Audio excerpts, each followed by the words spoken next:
The conference room in Tokyo glowed with artificial brightness at midnight, making everything feel surreal. The empty coffee cups, scattered papers, and my phone's screen lighting up with Dylan's name. I almost declined the call, buried in quarterly projections that couldn't wait until morning. Hey, I'm still in the middle of... I want a divorce. 3 words, just like that. My pen clattered onto the glass table, ink bleeding into my perfectly organized notes. I'm Everly, and until that moment, I thought I had my life figured out. Executive position at 32, marriage that was the envy of our social circle, and a future mapped out in careful 5-year plans. What did you just say? My voice came out steadier than I felt, each word precise and controlled. I've met someone else, Maya. We're having a baby. The fluorescent lights buzzed overhead, a constant drone that matched the static in my head. I pressed my fingertips against the cool glass table, anchoring myself to something solid. How long? 8 months. The baby's due in 3 weeks. He paused, clearing his throat. I thought you should know before everyone else finds out. 8 months. While I was securing our future, flying between continents, closing deals that would set us up for life, he was... My wedding ring caught the light, throwing tiny rainbows across my laptop screen. Were you planning to tell me before or after the birth announcement went viral? The bitterness in my laugh surprised even me. Come on, Ev, you know how it is. You're never home. Always at another meeting, another conference. Maya, she sees me, really sees me. Sees you. I stood up, pacing the empty room. I see you perfectly clear, Dylan. I see the man whose startup I helped fund, whose networking events I paid for, whose entire social media presence I practically built from scratch. That's exactly what I mean. You're always managing everything, controlling. Stop! My voice cut through his excuses like a blade. Just stop. You want to know what I see right now? I see a coward who waited until I was 7,000 miles away to drop this bomb, who probably timed this call knowing I'd be alone in a conference room at midnight. Silence stretched between us, heavy with unspoken accusations. Maya's different, he finally said, his voice soft. She makes me feel like I matter. And I made you feel like what, a project? The words tasted like acid. Tell me, Dylan, does Maya know about the gambling debts I covered last year? Or the failed cryptocurrency investments? More silence. Then, that's not fair. No, I agreed, my tone eerily calm. None of this is fair. Through the floor-to-ceiling windows, Tokyo's lights sparkled like scattered diamonds. Somewhere in those lights, couples were falling in love, making promises they intended to keep. And here I was, watching my marriage disintegrate over international roaming. I'll have my lawyer contact you, Dylan said. I think it's better if you stay at Lily's place when you get back. Maya's moving in next week. The pen I'd dropped earlier had left a perfect blue circle on my report. I traced it with my finger, round and round, like the thoughts spinning in my head. One more thing, I said, surprising myself with how steady my voice remained. Does your new influencer girlfriend know you're still technically married to the woman who ghost wrote all your viral posts? Everly, don't. Goodbye, Dylan. I ended the call, watching my reflection in the darkened window. The woman staring back at me looked different somehow, harder, colder, more determined. I picked up my phone again, scrolling through my contacts until I found the number I needed. It rang twice before connecting. Ben? This is Everly Matthews. I need your services as a private investigator. How soon can you start? The Uber driver gave me a concerned look as I dragged my suitcase up the driveway to Lily's house. 14 hours of flight time had left me looking exactly how I felt, hollowed out and brittle, like a wasp nest in winter. Lily opened the door before I could knock. I'm going to kill him, she announced, pulling me into a fierce hug that smelled of coffee and her signature vanilla perfume. Get in line. I managed a weak smile, letting her take my bag.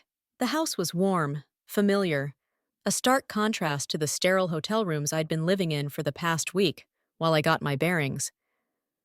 I made your favorite pasta. She gestured toward the kitchen. And opened that ridiculous expensive wine you left here last Christmas. The one Dylan said was pretentious? The memory stung less than I expected. Good, let's be pretentious. We settled at her kitchen island, and I watched her pour generous glasses. The burgundy liquid caught the light, deep and rich, like old blood. Have you been home yet? Lily asked, sliding a plate toward me. No point. According to Dylan's Instagram, Maya's already redecorated. I pulled out my phone, showing her the latest post.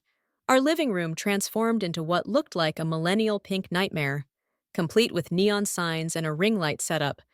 Apparently, she's documenting their journey to parenthood for her followers. Lily's fork clattered against her plate. She's what?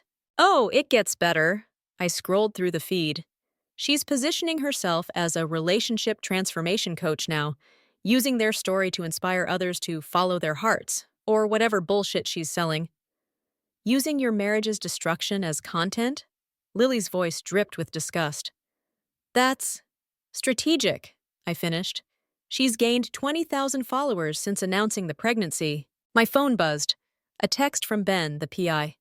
Found something interesting about Maya's past. Call when you can. Speaking of strategic, Lily leaned forward. What's the plan? Because if you're just going to let them, I'm not. I took a long sip of wine, savoring its complexity.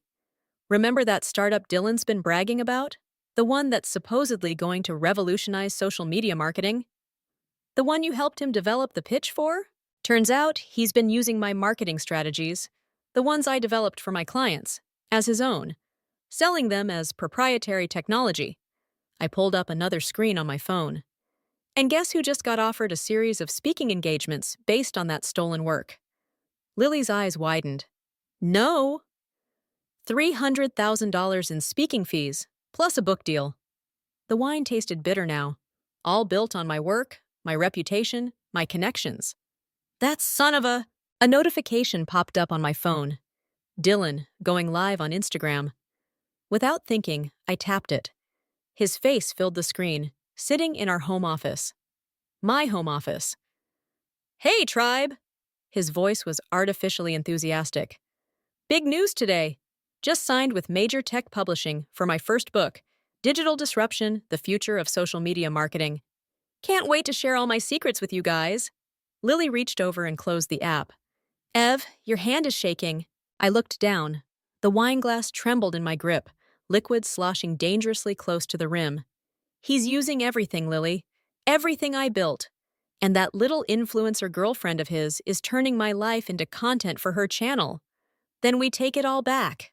Lily's voice was steel. Every last bit of it. My phone buzzed again. Ben, this time with an email. The subject line read, Maya Stevens, previous legal issues. First, I said, standing up, we find out exactly who we're dealing with. I dialed Ben's number, putting it on speaker. Mrs. Matthews, his voice was carefully neutral. You'll want to see what I've found about Ms. Stevens, or should I say, Ms. Rodriguez.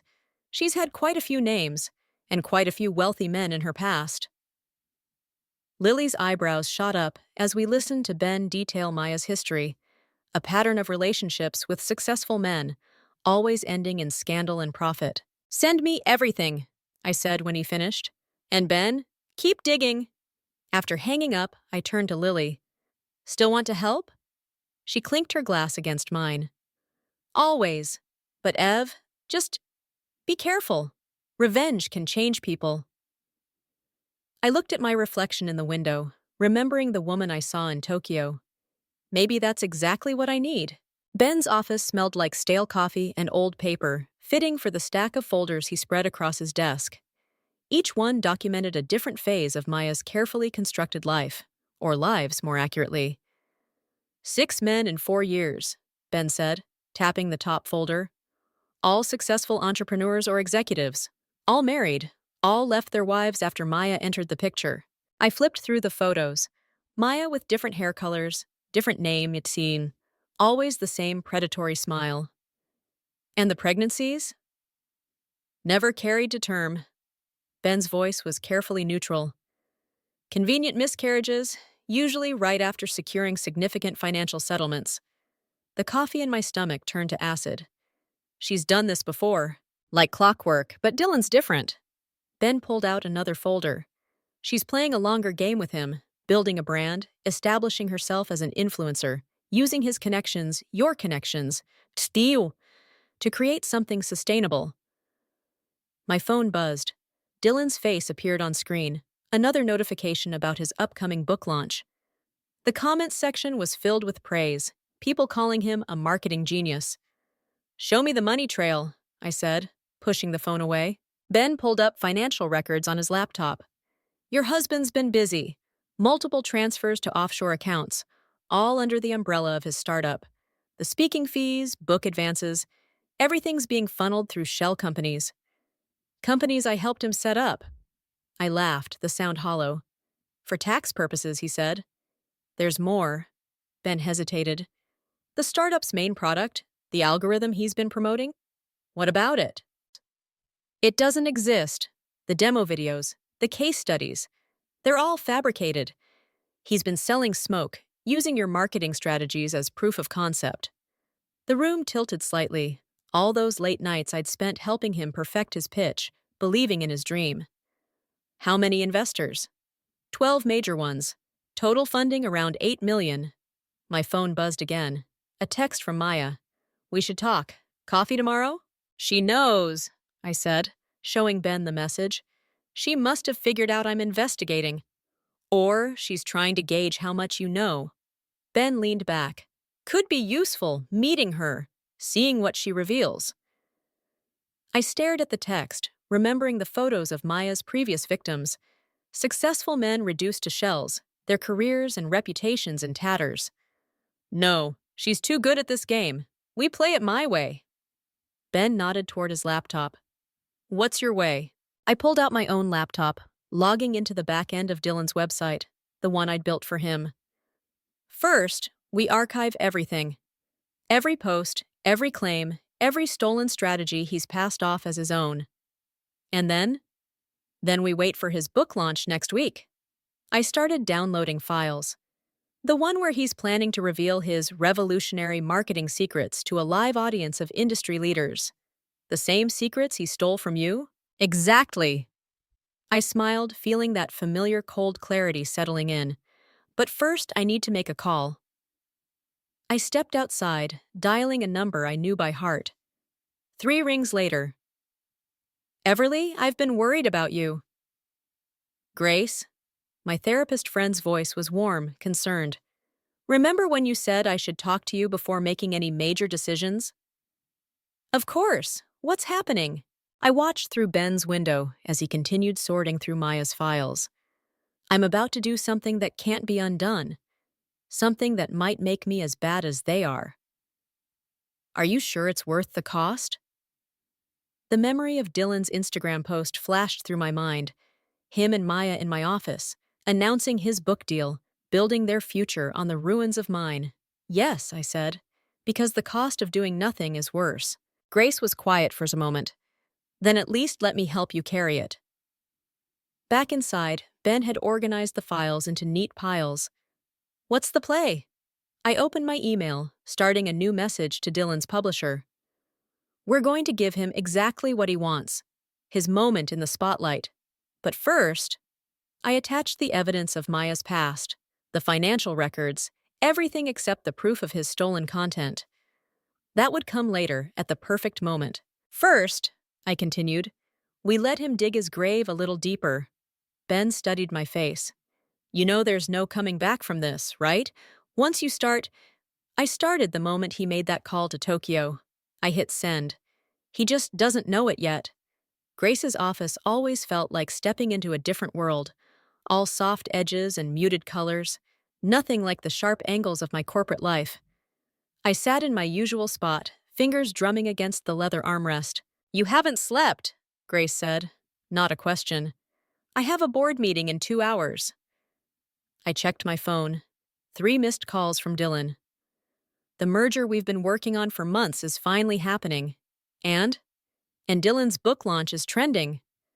I showed her the screen, his face everywhere, promising to reveal the secrets of digital marketing success. "My secrets?" Grace leaned forward.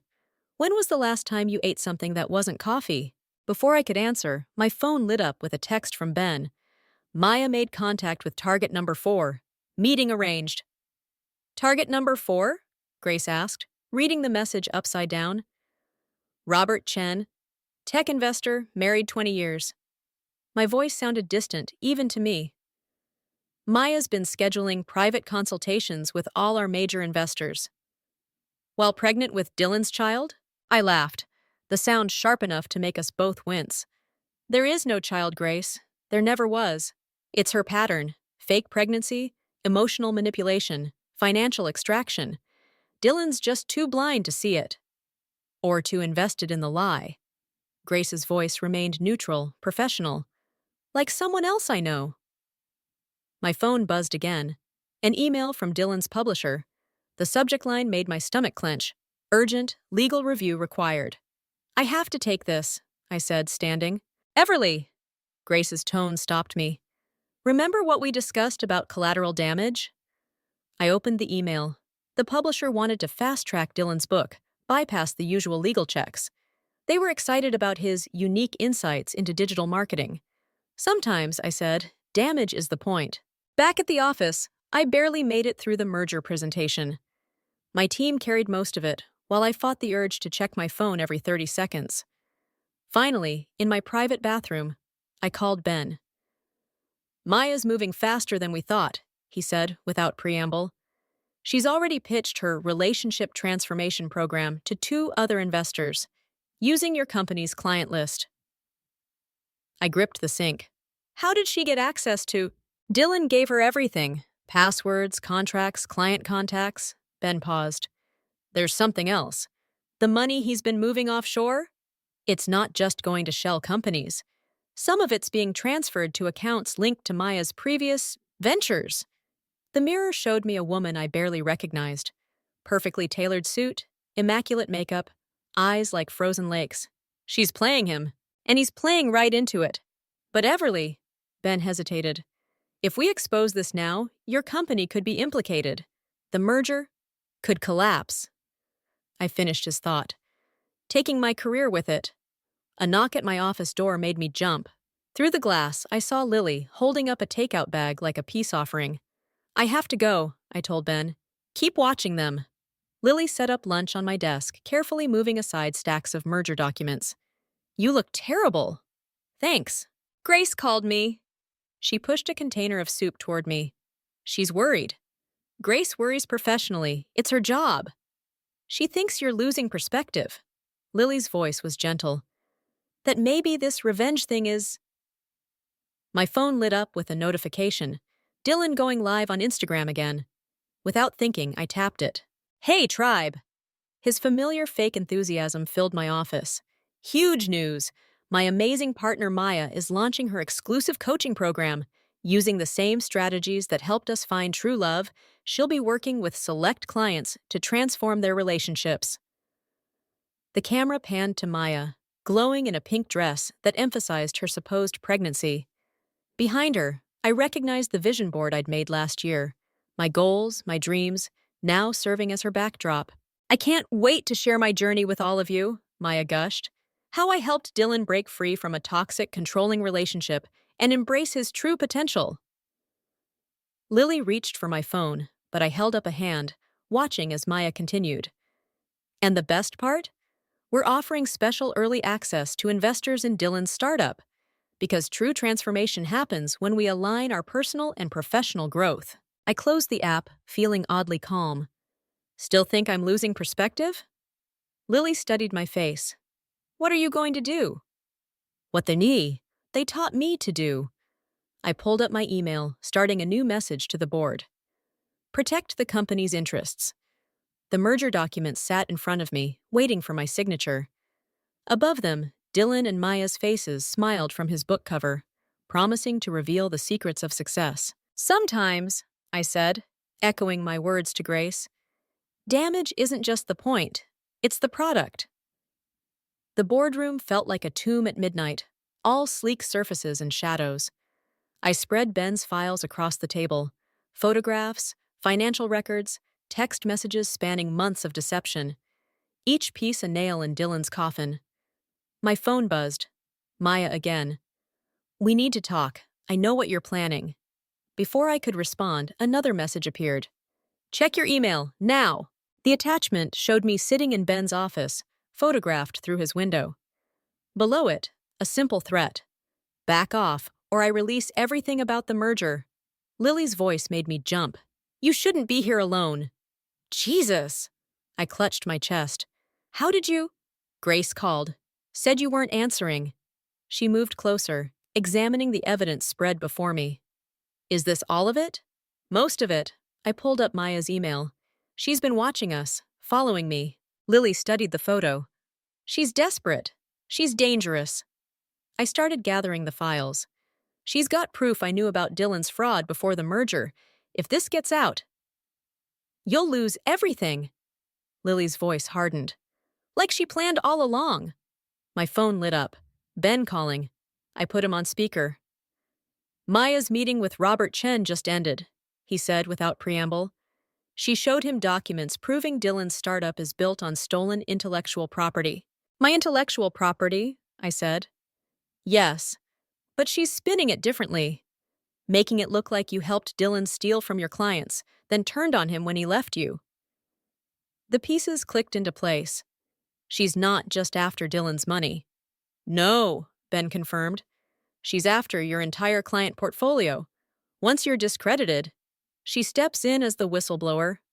The room seemed to tilt. Takes over the relationships I've spent years building. Lily grabbed my arm. Show them who she really is. Release the evidence about her past cons. Can't, I said. Not without exposing my own involvement. I knew what Dylan was doing, Lily. I helped him. Thought I was protecting him. Protecting your investment. Maya's voice cut through the room. She stood in the doorway, one hand resting on her fake pregnant belly. Just like I'm protecting mine. Ben's voice crackled through the speaker. Everly, don't. I ended the call. How did you get in here? Dylan's keycard still works. She moved into the room like she owned it. Nice setup you have here. Very corporate girl boss. What do you want? Partnership. She settled into my chair. You've got the connections, I've got the dirt. Together we could destroy Dylan? I laughed. That's your pitch? He's a means to an end. Maya's smile turned predatory. Just like he was for you. The difference is, I'm offering you a chance to keep what you've built. Lily stepped forward, but I held her back. And if I refuse? Maya slid a folder across the table. Then tomorrow, every major financial publication gets proof that the rising star of digital marketing built her empire on fraud. Your clients leave, the merger collapses, and Dylan, she shrugged. Dylan gets painted as your victim, the manipulated husband who finally broke free. My fingers itched to reach for the folder. You really think anyone will believe? They'll believe the pregnant girlfriend who exposed corporate corruption to protect investors. She stood, smoothing her dress over the prosthetic belly. Check your phone. A notification appeared, Maya's latest Instagram post, a tearful confession about discovering devastating truth about her boyfriend's past. The comments were already flooding in, sympathetic followers demanding answers. You have until the book launch, she said, moving toward the door. Choose wisely. After she left, Lily grabbed my phone. We can't let her— No! Something cold and certain crystallized in my chest. We can't! I pulled up my laptop, accessing the back end of Dylan's website one last time. Everything was there. His stolen content, Maya's fake credentials, the fraudulent business records. One keystroke could expose it all. What are you doing? Lily asked. Making a choice. I started typing. Maya wants to play corporate whistleblower? Fine, but she's not the only one who knows how to manipulate public opinion. Everly, the book launch is in 3 days. I hit enter, watching as hidden code embedded itself in Dylan's site. Let's give them a show they'll never forget. The screen reflected my smile, sharp and unfamiliar. In the dark boardroom, surrounded by evidence of betrayal, I finally understood. Sometimes the best revenge isn't just exposing the truth. It's making them expose themselves. The conference hall buzzed with anticipation. hundreds of phones raised to capture Dylan's moment of triumph. I sat in the back row, laptop open, watching the countdown timer on my screen. "Are you sure about this?" Lily whispered beside me. Maya stood at the edge of the stage, one hand protectively over her fake belly, the other clutching index cards, the perfect supporting character in Dylan's success story. 3 minutes, I said, checking the code one last time. Once he starts the live stream. Everly! Grace's voice carried from 2 rows back. I hadn't invited her. "Don't do this!" The stage lights dimmed.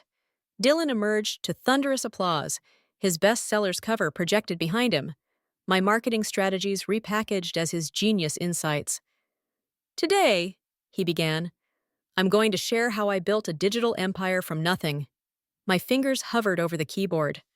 One command would trigger the cascade of revelations I'd embedded in his presentation slides. Another would release every damning document to his followers simultaneously. "But first," Dylan's voice softened, "I want to thank someone special." The screen behind him changed, showing a photo I didn't recognize. My breath caught. It was us, from the early days, planning his first campaign on our apartment floor. "My wife, Everly," the audience murmured. Maya's head snapped up. "Ex-wife," Dylan corrected, his voice catching. "Who taught me everything I know about this industry? Who believed in me when no one else did?" My carefully crafted code blurred before my eyes. "I've made mistakes," he continued. "Huge ones. And in trying to fix them, I've only made things worse." "Don't fall for it," Lily hissed. "He's playing you." Maya moved toward the stage steps, her face tight with panic. "The truth is," Dylan's voice cracked, "everything I'm about to teach you came from her.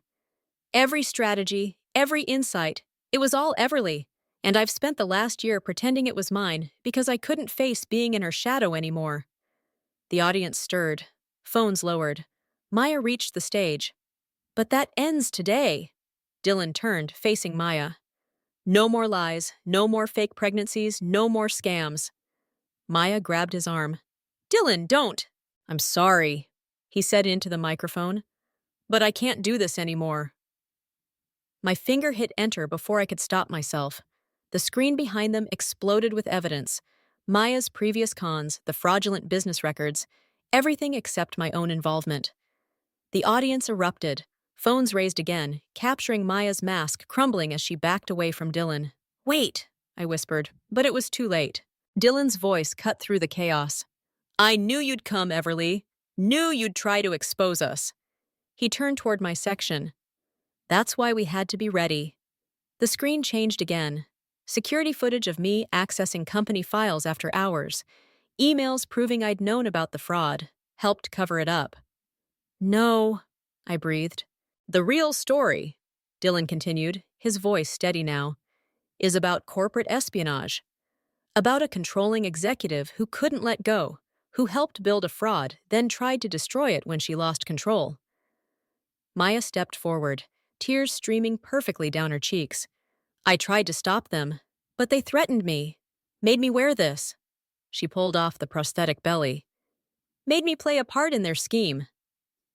Phones swung toward me. Whispers spread through the crowd. "The authorities have been notified," Dylan said. "All the evidence has been turned over." I stood, my laptop clattering to the floor. Security guards appeared at both exits. "Everly Matthews," one announced, "we need you to come with us." Lily grabbed my arm. "Run!" But there was nowhere to run. The audience parted as the guards approached, phones recording my descent from corporate success to public disgrace. "You were right," Dylan called after me. "Sometimes the best revenge is making them expose themselves." Grace appeared beside me, her face grim.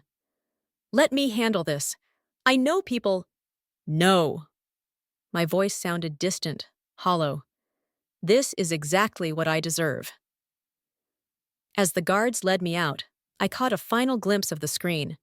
My own face, twisted with revenge, captured in Ben's office, the hunter becoming the hunted. Maya's voice carried over the speakers. "And that, everyone, is why we're launching our new program, Healing from Hidden Abuse. Because sometimes the real predators are the ones who seem most successful." The conference hall doors closed behind me, sealing off the applause. In the quiet hallway, surrounded by guards, I finally understood what I'd become in my quest for vengeance, the very monster I'd set out to destroy. The police station's interview room felt smaller with each passing hour. I traced the scratches on the metal table, wondering how many others had sat here, watching their lives unravel. The door opened. Maya walked in, still wearing her conference outfit, minus the fake belly. Surprised? She settled into the chair across from me. The detective thought we should talk, woman to woman. I said nothing, studying her face. Perfectly composed, not a smudge in her camera-ready makeup. You know what's funny? She leaned forward. Dylan actually felt guilty, wanted to come clean himself, but I told him, sometimes the best con is giving people exactly what they expect. Like a redemption story? My voice was raw from hours of questioning. Exactly. The fallen guru, coming clean about his sins. She smiled. The vengeful ex-wife, desperate to destroy him. Everyone loves a narrative they think they can predict. The door opened again. Ben walked in, badge visible on his belt. Maya's smile faltered. What is this? Detective Benjamin Torres, he said, placing a recorder on the table. Internal Affairs. We've been watching you for months, Miss Stevens. Or should I say, Miss Rodriguez? Or perhaps Mrs. Chen? Color drained from Maya's face. I don't. 3 states, 6 different identities, Ben continued. Always the same pattern. Find a successful man, manufacture a scandal, profit from the fallout. He slid photographs across the table. But this time, you got greedy. You were never investigating Dylan, I said, understanding finally clicking into place. You were investigating her. Maya's composure cracked. Whatever she told you, she told us nothing. Ben played a recording. Maya's voice discussing offshore accounts with someone, not Dylan. Robert Chen was wearing a wire during your private consultation yesterday. He's been working with us since you tried the same scam on his brother last year. The interview room door opened a third time. Dylan stood there, looking smaller somehow, deflated. Hello, Maya, he said quietly. Or whatever your real name is. Maya shot to her feet. Dylan, don't! The confession at the conference? He stepped inside. That was real, the only real thing I've done in months. But the rest? He gestured to Ben. They've been building a case against you since before we met. I watched Maya's mask completely shatter, revealing something cold and calculating beneath. You idiots, she snarled. You have no idea what you're dealing with. The money's already moved. The contracts are signed. By tomorrow morning. Check your phone, I said. She grabbed it, fingers trembling as she pulled up her accounts. Her eyes widened. Amazing thing about digital empires, I continued. They're built on code. Code that can be traced, tracked, and when necessary, erased. What did you do? The real question is, what did you do? I nodded to Ben, who pulled up a video on his laptop, Maya's earlier confession at the conference, edited and reframed. In about 10 minutes, this goes live on your channel. Your followers will see exactly who you are. You can't. Already done. Dylan's voice was steel. Everything you built using my accounts, my platform? It's gone. Or rather, it's evidence now. Maya lunged across the table, but Ben was faster. As he cuffed her, she thrashed, screaming about lawyers and rights. One more thing, I said, standing. Those investment documents you showed Robert Chen? The ones proving corporate espionage? I pulled out my phone, showing her the timestamp on an email. I reported myself to the SEC 3 weeks ago. Full disclosure. Complete cooperation. Why would you? Because sometimes, I met Dylan's eyes briefly, the truth is the best revenge. As they led Maya away, Dylan stayed behind. We stood in silence, years of lies and betrayal hanging between us. I really am sorry, he said finally. I know. I gathered my belongings. That's why I made sure the evidence cleared you of the financial fraud. You'll lose the influencer status, the book deal, but you won't lose your freedom. Everly? Goodbye, Dylan. Outside, Grace waited by her car. You okay? I looked back at the station, where Maya's screams had faded to echoes. No, I said honestly. But I will be. Was it worth it? Risking everything? I thought about the moment Maya realized she'd been outplayed at her own game. Ask me tomorrow. The sun was rising, painting the city in shades of possibility. Somewhere in that light was a future I hadn't planned, one without revenge or bitterness driving every decision. I was ready to find it. The divorce papers felt lighter than I expected, like autumn leaves instead of the heavy burden they'd been 6 months ago. I signed my name one last time, watching the ink dry in Grace's sunlit office. That's it? Lily asked from the couch. Almost. I pulled out my phone, checking the notification that had buzzed during the signing. Maya's sentencing had made headlines. 8 years for fraud and financial crimes. Her empire of lies crumbled to a prison cell. Grace collected the papers, her therapist's mask slipping to reveal a hint of satisfaction. How does it feel? Through the window, I could see the city skyline. My billboards still there. My company not just surviving, but thriving after the scandal.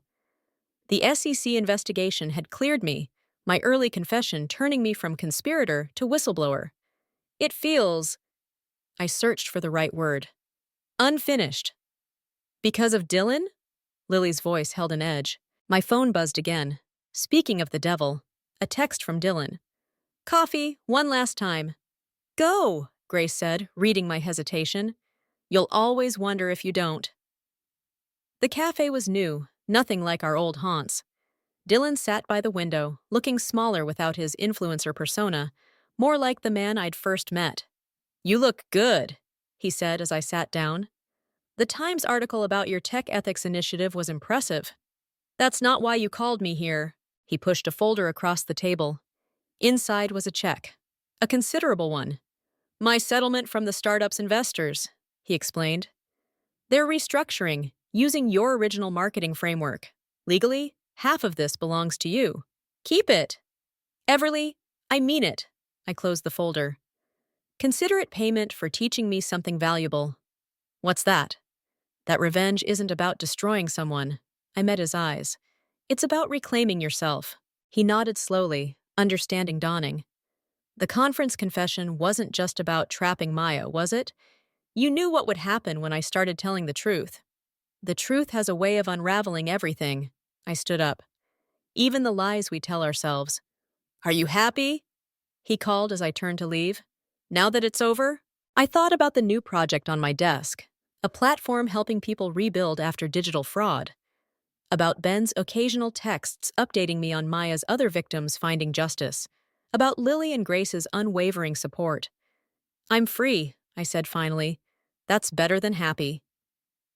Outside, the city hummed with possibility. My phone buzzed with another notification, an email from a familiar address. Robert Chen, wanting to discuss a partnership opportunity. I smiled, remembering Maya's words about giving people what they expect. She'd expected me to break under pressure, to become the vengeful ex-wife of her narrative. Instead, I'd become something else entirely. A text from Lily lit up my screen. Done? Almost, I replied. One last stop, the storage facility where I'd kept the remnants of my married life. Inside the unit, boxes of memories waited. Photos, plans, dreams that no longer fit. I pulled out my old vision board, the one Maya had used as her backdrop. In the corner, written in my hopeful hand, build something that lasts. My phone rang. An unknown number. Mrs. Matthews? A woman's voice, shaking slightly. I read about what happened with Maya Stevens. I think I might be her next target. Or I was supposed to be. I looked at the vision board again, then at the empty storage unit. Sometimes the best revenge isn't destroying what hurt you. It's building something new from the wreckage. Tell me everything, I said, already walking toward my car. And then I'll tell you how to take back your story. The storage unit door closed behind me with a final click. Inside, the vision board lay in the empty space, its corner message visible in the dim light. Build something that lasts. And I had. Just not what I'd expected. My phone lit up again. Grace this time. Ready for your next chapter? I smiled, thinking of the woman on the phone, of others like her waiting to reclaim their narratives. Yes, I typed back. But this time, I'm writing it myself. The revenge I'd wanted had given me something better than satisfaction. It had given me purpose, and that was a story worth telling.